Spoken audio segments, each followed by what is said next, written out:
Kelių medija pristato.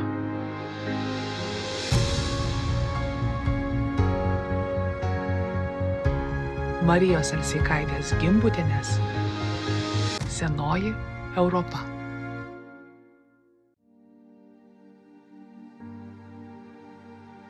Marija Gimbutienė has been a great pioneer. She was criticized, and to a large extent when she did her studies, she was very much alone. One of her main opponents, archaeologists who criticized her, was Sir Colin Renfrew, a Lord professor in Cambridge, and Marija Gimbutienė in position, status, gender. There is a slight asymmetry in ancient DNA, which basically started in 2015, and they show that she was right. As an old man reflecting on his own career and everything he wrote and what he had disagreed with, and he explicitly discussed Marija Gimbutienė and lifted up her work and said, and certainly I was wrong to have the courage and determination to trust your own instincts and what you see and analysis of the data, despite the whole research community being against you.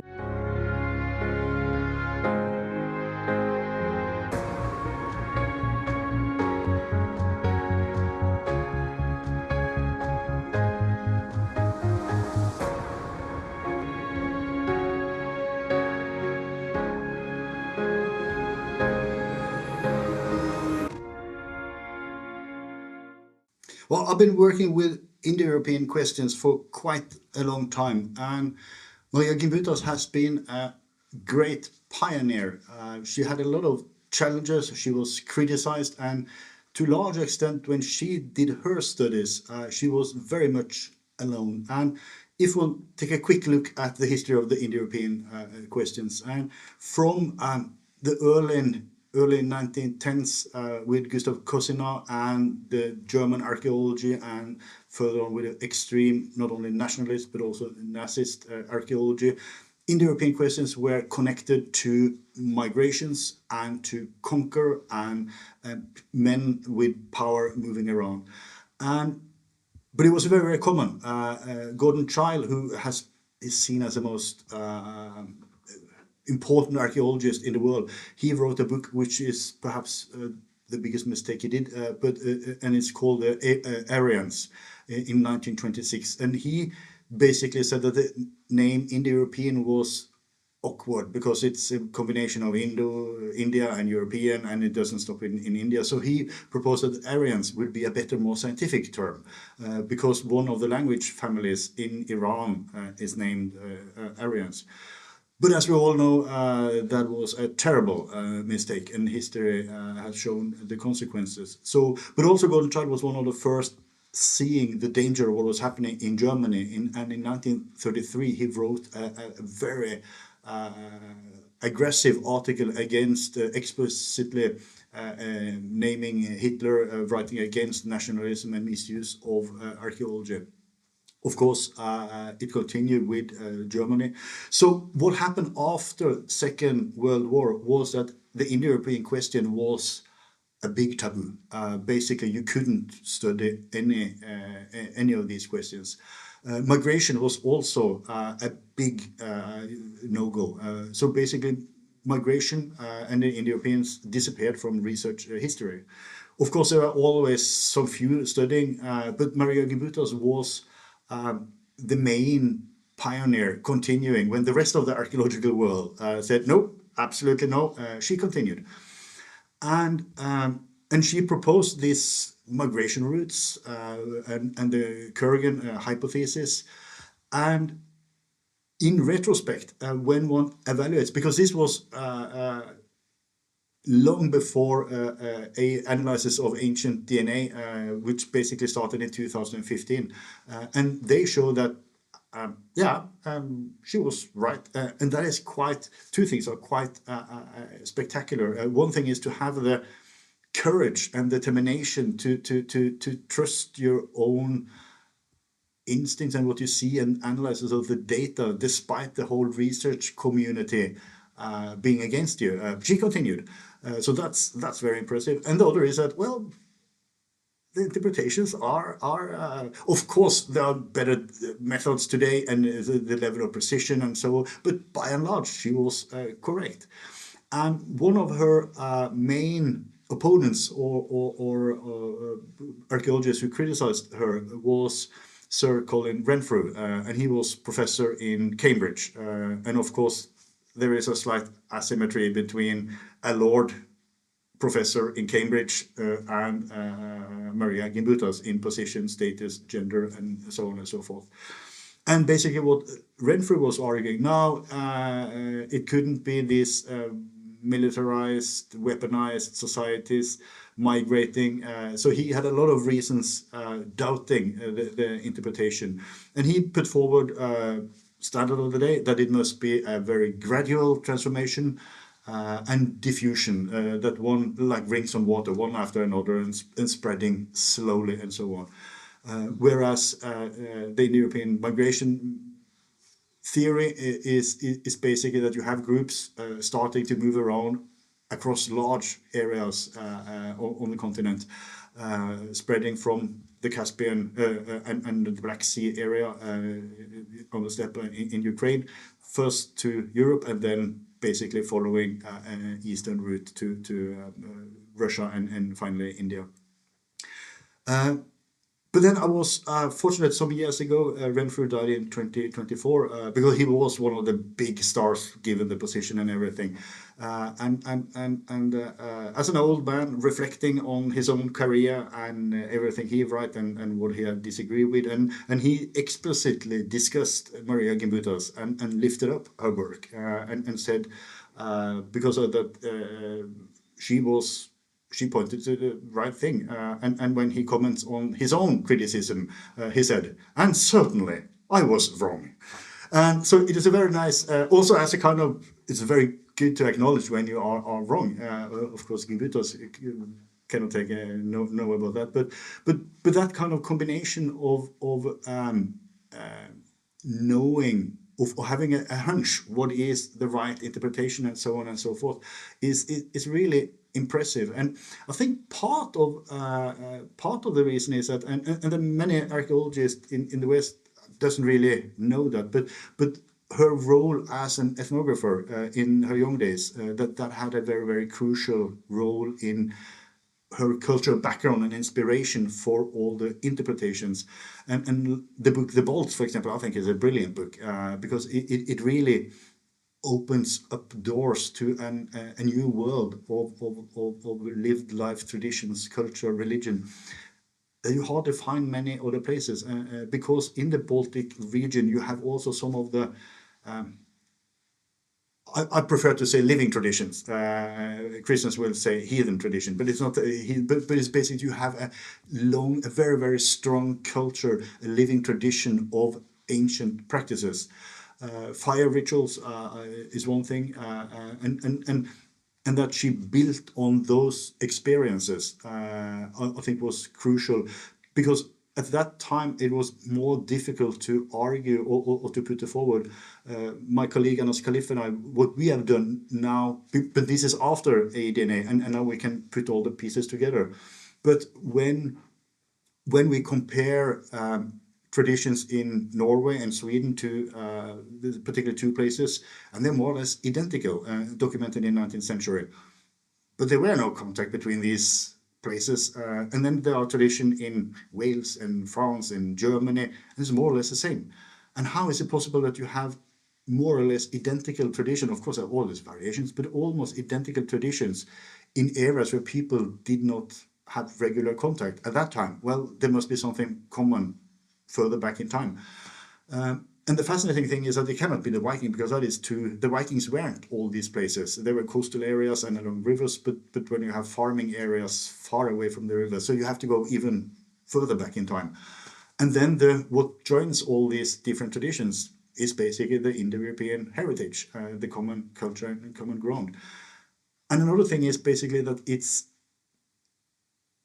you and I have different languages, and now I'm speaking English, but if you don't know Norwegian or Swedish, it's still very, very different languages. Same Indo-European language family, but basically the language has changed faster throughout the centuries and millennia than many of these cultural traditions, that there is a huge continuity and that they are self-preserving in some way. And the good thing with that is basically that one can use those traditions more actively in interpreting what actually the societies back then were. Of course, there are big changes, but I think that is partly what made, or that may be one of the successes of Marija Gimbutienės, because with that background, what we know now, that there are these huge continuities. It's not just random stories, but they are part of a bigger scheme. And what kind of traditions are we basically talking about? What seems to be happening is, and again, new data has arrived, and it's not a criticism at all of Marija Gimbutienės regarding the domestication of horse, because it was around 3000 BC, the Yamnaya people started moving from the steppe in Ukraine, first to Europe, Central Europe, 2900 and so on, and then they started moving toward a little bit more north and east than her preferable arrows on the map, but to the Baltic countries, Estonia, Lithuania, Latvia. And then most likely following the Volga River, because the Volga is the kind of highway eastwards.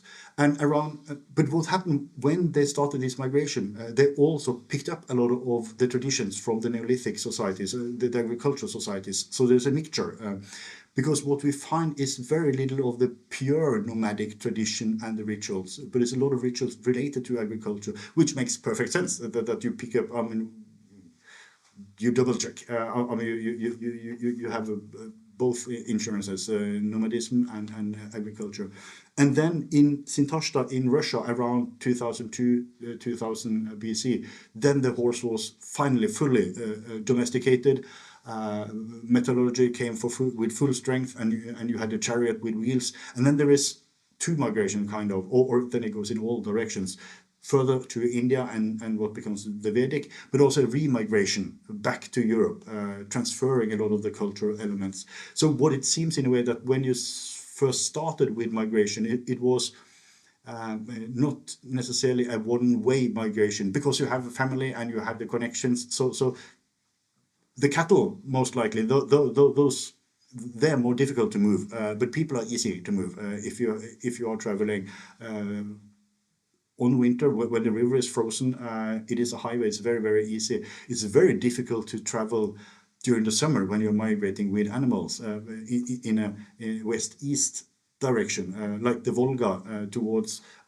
It's 4 kilometers wide, and you cannot take the cattle across. And when it is a muddy season, it's also very difficult. So not all time of the year is it possible. And so the understanding of migration becomes clearer. Still many things to explore, but the broad picture is basically Marija Gimbutienės and comparing her, how much material did she have when she put forward her hypothesis compared to what we know today is quite remarkable, because obviously it's much easier today because we can build on it and so on. And that is really fascinating with the interpretations and her work and why she gains fame for the Indo-European interpretation and being literally several decades earlier than most other people studying these topics.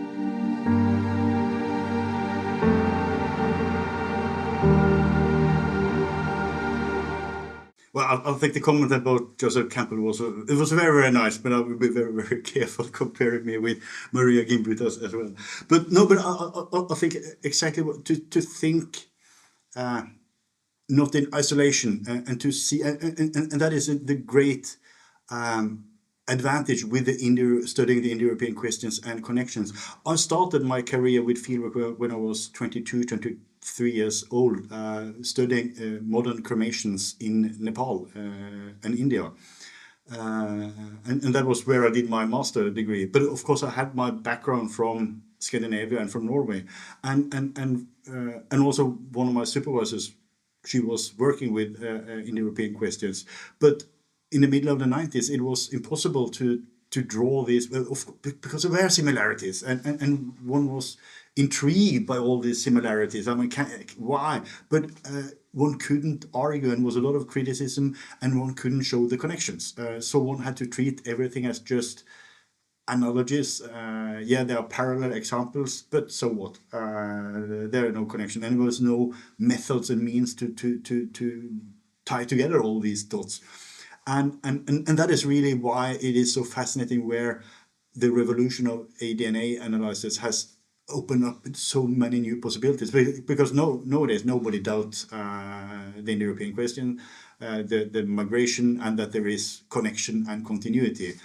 So it has been a kind of paradigm shift in attitude, and that was after 30 years. It was a freedom, finally being able to write and say all these things that have been there all the time. But it has, and that's partly also the kind of criticism Marija Gimbutienė got from Colin Renfrew, for instance. Yeah, it's a nice hypothesis, but you cannot prove it. There is no evidence. There are things here and there and dots and so on and so forth, but you making a grand theory without you don't have enough evidence. You cannot prove this line of reasoning and logic based on the archaeological material. And that was basically the situation up to 2015. And that is why it has been so extremely fascinating working with these questions again. And by having this broad, when it is possible to have this broad perspective, one has to be interdisciplinary by definition, because it is archaeology, it is language, it is anthropology, folkloristic studies, religion, it is everything, ADNA, natural sciences.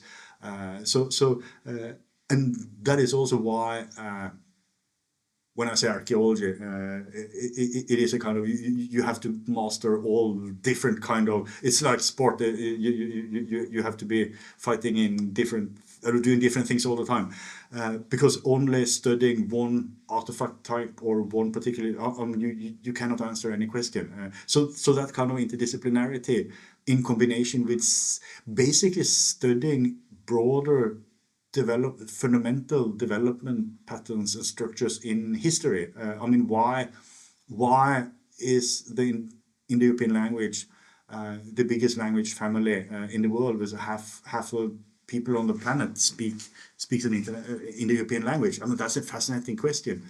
And then there are also all these other where combining language and archaeology was part of a project with quite a lot discussed, because there are some anomalies in the language. Some of the Baltic languages have unique resemblances with some of the Iranian languages, and it's a very long distance from Iran and the Baltic countries, and you don't find that in between. So how has the migration gone to explain these similarities? Because they are from a linguistic point of view very, very clear. So with new knowledge, new questions, and it continues. So that is where the long, broad perspective, interdisciplinary approaches really stimulates new questions and provides answer that triggers new questions. But then again, as I said, today it's quite easy because we have so much data, knowledge, disciplines, access to. But in Marija Gimbutienė's time and what she had to work with, of course, because she knew that she was on the right track, but she was also open for criticism because she couldn't really prove all steps in the process, or literally in the process of these migrations. In with archaeology, 50 years ago, it was more one thing or five things maybe that you were studying the past or a period, the Viking period or Bronze Age or pottery or sword, and many people do still do that.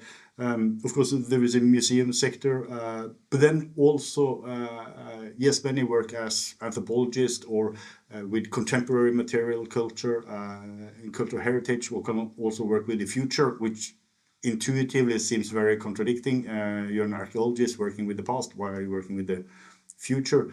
But basically, the material we have today, in 200 years' time in the future, it is archaeological material. So just turning the perspective around and what is transferred, what is conserved, what do we maintain in museum, what kind of archives, digital. I mean, the whole internet is a wonderful thing, of course, with artificial intelligence and so on. But what is stored, what is documented, if everything is digital, it is also very vulnerable. And not only documentation, but ownership, because I mean, no individual museum can have a huge database, or so we store it in the commercial and so on. So there's a lot of, and that is basically, if one have a look at what is produced today by these 9 billion people on the planet, yeah, we produce a lot of garbage, remnants. Archaeology is a lot of studies of garbage, so nothing wrong with that. But literature, films, economic transactions, I mean, it will be a very, very, most likely a very strange interpretation of what kind of societies we were living in, because the relation between the material and the immaterial is so weird, and a lot of the most important immaterial things most likely it will not be. I mean, it's just, I mean, think of a computer 20 years ago and you had stored it on a disk, and today, or a CD-ROM, it's only 15 years ago and there's no computer with a CD-ROM, and what do you do? So do you trust the challenges? And from that perspective, a future thinking is very very important and fascinating. Otherwise, there are, I mean, archaeologists work with, many are environmental, seeing how climate change has impacted previous societies, gender archaeologists, I mean, all over in practice. But I think one of the challenges is with and that's with all, because there are so many interpretations and understandings, and on the one hand, that is a very good thing, but it also opens up possibilities for anyone to interpret whatever they want of or whatever aspect of the past, which is not necessarily a problem individually, but then one at a different level, at a state level, or if there are influential groups that would like to put the groups up against each other, then the past is a very, very useful tool, creating identities, saying that I was here before you, and therefore I should be here. I should have access to these natural resources, and so on and so forth. And that is a kind of the history that basically goes back again to the challenges with the Indo-European questions and the cultural historical archaeology by Kosinos, and the way that happened, because the challenges and the way archaeology was used and misused by the Nazis is always lurking beneath, and different political groups mobilize on the same grounds and in the same way, not so successful, but that's another thing. But that way of reasoning and thinking is still there. So the past is extremely powerful for us in the present and the future. And so that is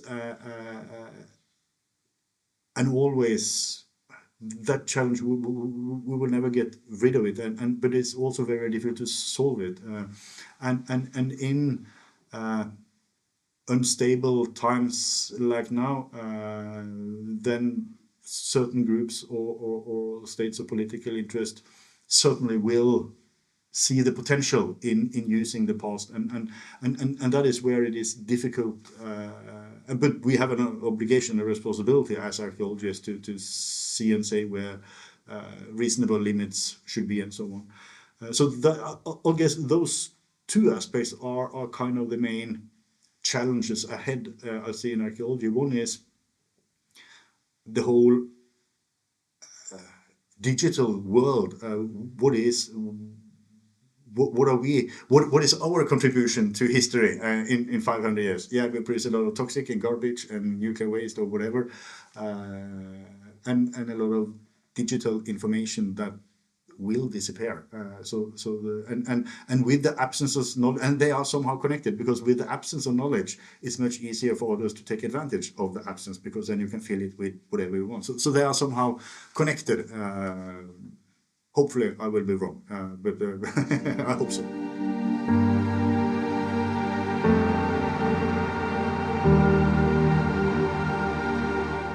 The hopeful past and hopeful future is obviously, I mean, we have to study and write what we think is the best interpretation of the facts and what prehistory and what happened in the past.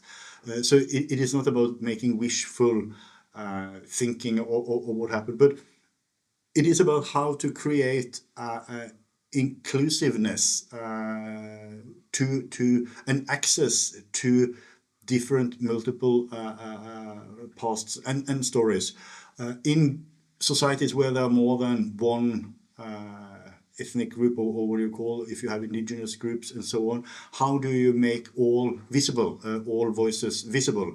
And it's not about that all history is good. Most of the history is not. It's quite awful.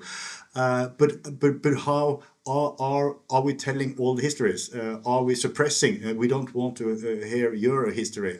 We want to lift up our history because we have suffered more than you, and therefore we should be compensated, and so on and so forth. So that is one way of, in a way, creating a democratic way of securing, or we can never secure, but trying to enable everyone to participate on an equal basis, so that no group or perspective take kind of dominate on behalf of all the others. I mean, what I've been studying a lot of death, and I mentioned earlier in a lecture that I mean, here in Sweden there were found human skulls put on pole, sacrificed to the water. Is it nice? No. Is it hopeful? No. But is it fascinating? Absolutely. And it's also about creating all these stories, understanding of the past that are reflecting upon, we are all humans, but we have organized societies in very, very different ways throughout time. But also that the people of the past were very, very, very different from us, extremely different. And when it is political use and misuse, all these differences are erased, and it creates a one-to-one relation, connecting the past to the present. Being from Norway or living in Sweden, is the Vikings are a very good example. We are the Vikings, and the Vikings are horrible people. A lot of the things they did were horrible, but all the horrible things are erased, and then it's only emphasized being a victorious champion, hero, warriors, kind of the brave, masculine ideal with helmets, and you're conquering the world on ship, and you robbery and come back with gold. And then you have that kind of image, and you just forget all the others. So by writing and studying and lifting up also all the differences, to say that, well, they did a lot of bad practices, a lot of things which no human worthy, and so on. So that the past has to be a past as well, and not become identical with the present, because that is extremely dangerous. Because if it's only the dominant groups that can make in practice the past and the present identical in a political way. Individually, what I do as an individual doesn't matter at all. I mean, I can live as with Stone Age clothes or as a Bronze Age. That doesn't matter. But when it is used in society, in political, so by lifting up groups and voices and stories, and that goes back to from the 19th century. It was a role of kings and nations and top-down, big people, important people. But with all the different groups, whether children and women and young or poor, or whatever, then you get a more inclusive understanding of the past. And from that perspective, one may contribute with, then archaeology may contribute in a constructive way in society for the future.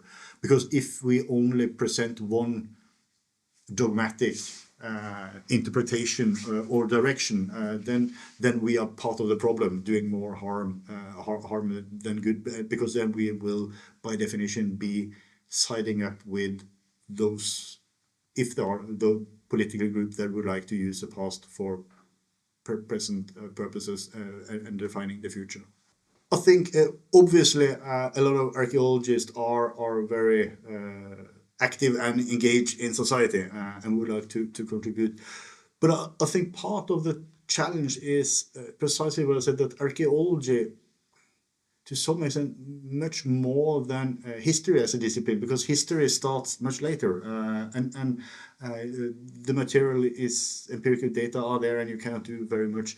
But archaeology is much more vulnerable, and like the Vikings, for instance, there's very little written sources. It is material culture, and the way Vikings are portrayed in popular culture and used, it has an enormous force. Everyone would like to control the Vikings, and that is in the here, by and large, the period before the historical sources, the medieval period, and so on, and so it's.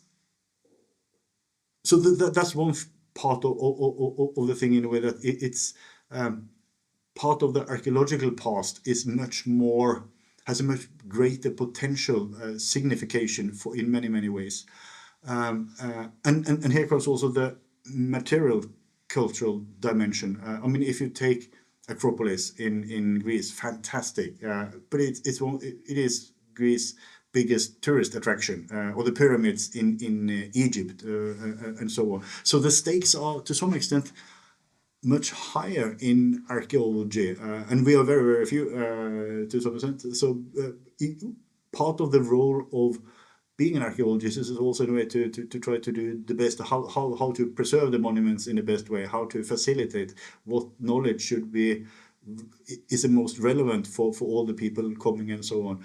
Because if you have a tourist attraction with 1 million, 2 million, 20 million, again, it's not a bad word about historians, but it's quite different from many other disciplines or art historians and so on, because it's basically there are archaeological remains all over the country. So not only museums, but it is out in the field, and graves are being plundered. People are going with metal detector, picking up gold and silver coins and everywhere. And I think so in totality, I think that's part of the reason why many archaeologists are engaged, because it's literally the work is not inside the office. We do a lot of work inside the office, but it is basically everywhere, out in the field, in the landscape, in the museums, in the public media, and that what we do may have a huge impact. And talked to a colleague here earlier this morning, just in when a road is being built, or now as a kind of or airport or nuclear facility and so on, if the right decisions are not made now, it really impacts the way history may be written, because huge data, huge area, natural parks, reserves may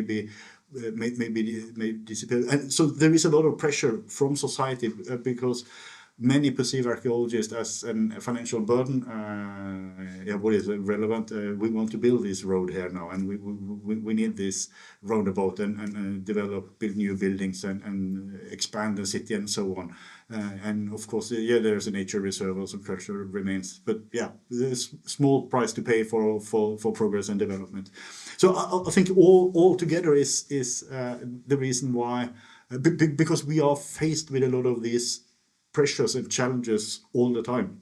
Of course, depending upon which kind of jobs you have and where you're positioned. But again, we're not. There's quite a lot of number of archaeologists, but after all, not very many, and we know each other quite well, most of us, and meet new friends and colleagues here at workshops like this. But that kind of engagement, because society demands a lot and put a lot of pressure on what we should do, and economic priorities, and if we do wrong, it may have quite serious consequences. if we will conclude, yeah, there are many challenges, but it is also a reason why one loves archaeology and have chosen this life and career and future, because it is a unique privilege to having the possibility to if you want to go excavating, you can be the first person who get in touch with 1,000 years, 5,000, 10 years, 10,000 years old an axe or ceramic or pottery, and that kind of feeling of being able to move in time and get so close to people that have been away from history society for so many, and lift up and see their life, their histories. That is a extremely fascinating opportunity that I think all archaeologists have that kind. But in practice, I mean, the daily work is teaching and correcting exams and so on. But it's also a very fascinating job to be part of take inspiration from the students and maybe inspire them to continue. And because all what I feel with archaeology, and also when I talk to others that teach in very different topics, not humanities, but in a way that sometimes they are a little bit jealous about the enthusiasm and the happiness and the pleasure of being a student and teaching, because we think that it is something special being an archaeologist. And so that is, yeah, there are challenges everywhere, but there are also very, very many good things.